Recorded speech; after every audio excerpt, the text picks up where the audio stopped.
Yesterday, Joe Blackburn released a video on Twitter talking about Destiny and probably some of the pain points that most of the community had been feeling. It's a 15-minute video. I'll probably link it in my bio if you haven't seen it, but I'm also about to basically summarize what happened in that video right now.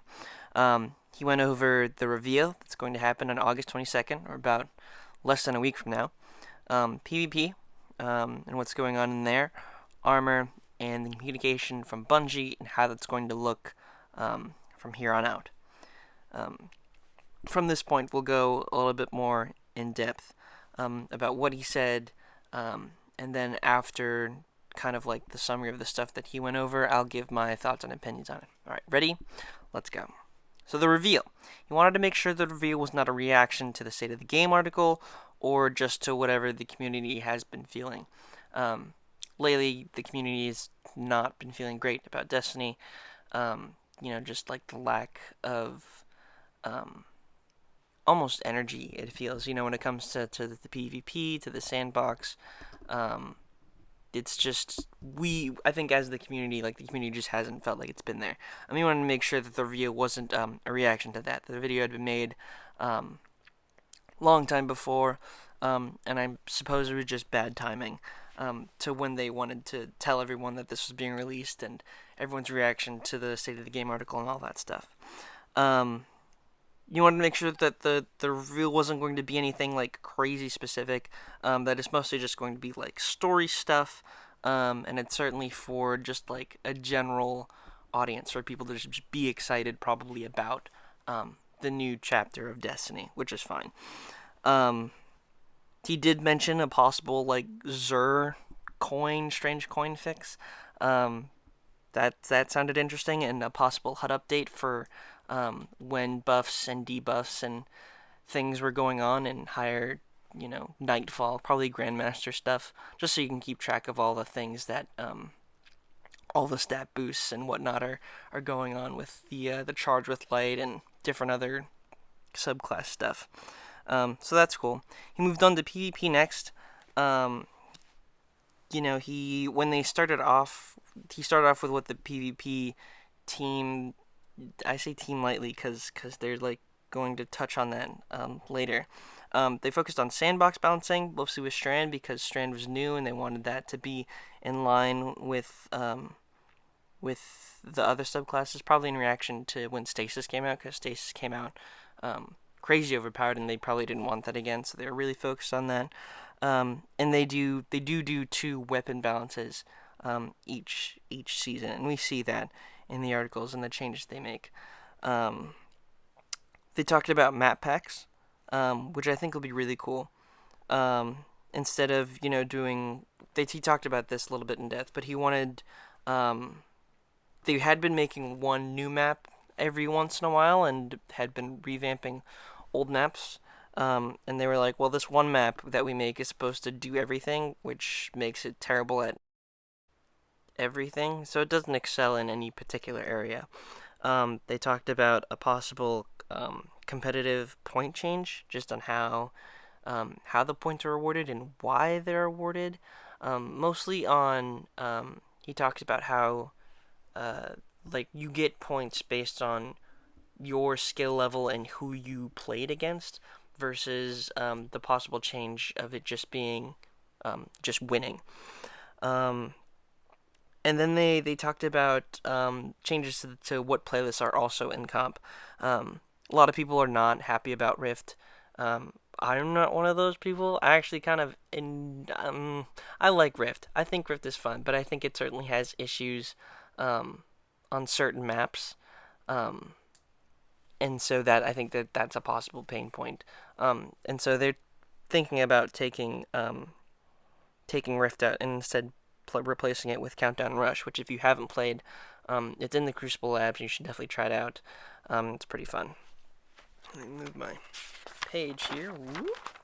They talked about implementing a PvP strike team, which I thought sounded really interesting. I'm honestly surprised that this wasn't in this wasn't just a thing already, but there's going to be a PvP strike team that works specifically on Destiny PvP, and will probably be helpful for what will happen to Destiny after the final shape, and how updates comes out, and how that team will plan to change PvP for the better. And Joe talks about how the inner workings of that in Bungie will work, and how the communication will work on that front. He then moved on to armor. Um, he wanted to stress the point that armor should look cool and be proud. Like, you should be proud to wear the armor you get your stuff from. Like trials and the raids that we do, like that should look really cool for us, and I think it does. He wanted the silver armor, the stuff that we buy and spend money on, to be crazy, I guess. Like he said, fourth wall breaking in the video, which I thought was interesting. But the examples are, the Ghost of Tsushima armor for the Warlocks and the Assassin's Creed set that came out. Probably stuff that just crosses over other worlds, which I think if they stick with that, I think that's fine. There's the story armor and stuff that we get. He gave an example of like the deep sea armor, and then he said there's the other armor. He has like this organized armor, but he said the blues and like the background guardian armor is like a thing that they have to also make too, just to like fill in like the world and how other guardians would look. They did say they will replenish the ritual ward armor for next season, so an Eververse armor set is going to be free to earn for guardians. That'll be cool. And that ritual armor, I think, is coming back into Destiny. Like, they're going to make another set for all of that stuff, which will be cool. The last thing he talked about was communication. He really wanted to make sure that that the community members on the Bungie side were kept safe. There's been a lot of attacks on the Bungie people, which is sad to hear, from terrible humans being awful to the people who help make the game. And he wanted to make sure that those people, like, if you work at Bungie, like, you shouldn't feel threatened to talk about your game.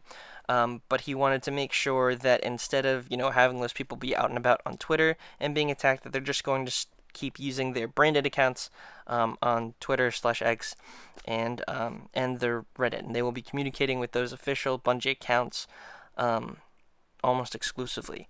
With the exception of Mr. Blackburn himself, he's going to be talking directly to the community and streaming him playing Destiny, I guess, every once in a while. Like, he'll just be out and about, and people will come by and be like, hey, like, what the heck? Like, why is so-and-so still existing and whatnot? So I guess he'll have to take the brunt of the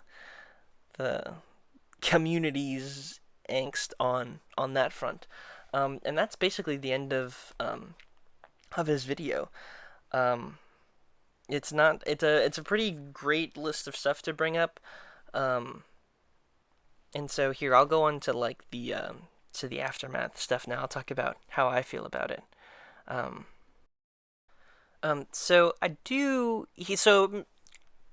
Joe Blackburn, definitely, he was like, this is not a reaction to any of the stuff happening with the state of the game or just like any of that other stuff. I don't think that's particularly true. I'm sure Bungie, the company, has seen what's been happening. People are leaving playing Destiny, they're taking a break, they're playing other games, and there's certainly other cool games that are coming out. Baldur's Gate is out and about. I was gonna say the Overwatch story is out, but not many people, I'm sure, are enjoying that also. But there's other games. There's other games that exist, and people are playing them. And so they kind of have to make a statement addressing the pain points of the community. How they went about it, I think was really well done. I think, this like candid, even like meeting kind of style way of talking about these points was really great. And it felt really honest. It sounded really, it sounded kind of like they were listening to some of the issues that that a lot of the players had felt. Um, I am excited about some of the things that they talked about. Like the map pack sounds great.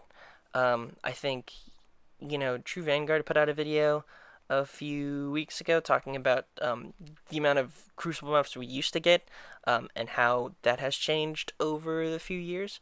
And so I think getting a map pack, getting like a bunch of maps at once will almost like recharge the entire Crucible system. Um, just with like new things to like look at and like walk around and explore, um, and like finding new angles and like where things would work, different plays and different play styles for all of that. I think the new game modes I'm not the most excited about. Um, they're whatever to me. I am excited about the comp changes. I think it's frustrating to like lose 200 points in the upper echelon of comp and like just not know why and just assume that um I lost 500 points because like the player that I lost to was like way below me, and like I just lost for other reasons. Because they were using Antaeus and I don't want to use Antaeus. Um but what other points? The armor points I thought were kind of cool. It's fun to get new armor sets, so I'm excited about the armor set to see what we'll get. Um, I think the reveal will be cool. There's not really much to say about the reveal. I think when we'll get there when we get there. Um, and I'm sure everyone will be like, "Oh, it's so cool! Like so and so is storying, and there's probably gonna be exotics and armor and cool voice lines, and you'll be like, "Oh my gosh, what's happening?" So that'll be fun. And I'm really happy about the communication too. Um, I think I understand Bungie's standpoint on keeping their people safe. I totally get that. I totally understand that. And humans suck. Um, and you've got to protect yourself from those sucky humans. And I think we can't not everyone can take responsibility for other humans sucking. But I think we can try to. I don't know. There needs to be a way for community members on the gamer side to discourage that kind of behavior. Um, that doing that like threatening devs for ruining an ability or whatever or a gun or something is not the kind of behavior that will a get your thing changed and b just acceptable to do that to any sort of human being that appreciates and loves the games that they're trying to build for you. Um, so there's that. So with that said, Joe Blackburn is going to be taking the brunt, I think, of that kind of um, communication. Just like the front of the community, probably complaining straight into his stream. I'm doing all that, so I wish him best of luck with that. That sounds crazy, and I hope that people are respectful um, in the comments of his videos. And so I think with the whole video and the state of the game or any article that Bungie puts out, we'll see what they do. That'll be the most important thing. What they do with the game, um, and how they do it is what we will comment and critique, um, and communicate to them about, and those changes. So we'll see what they do. Um, and with that, that is the end of the video. Um, Thank you for watching. Please like, favorite, subscribe, share, follow, tweet, or X, or I don't know how that works anymore. Um, Follow me on all my social media. I'm going to try to be um, a lot more consistent with my uploads now. Um, I'll try to make a few videos on Destiny. And then I'm thinking I might try to put some Halo content in here, just because I'm really enjoying Halo right now. Like they just had they just had some map updates, so there's new maps. I got a free like color thing for like all the armor cores. So I might make a few videos just popping in and being like, hey, like look at me, I'm shooting things. Um, So keep an eye out for that. Again, thank you for watching, and I will see you guys in the next one.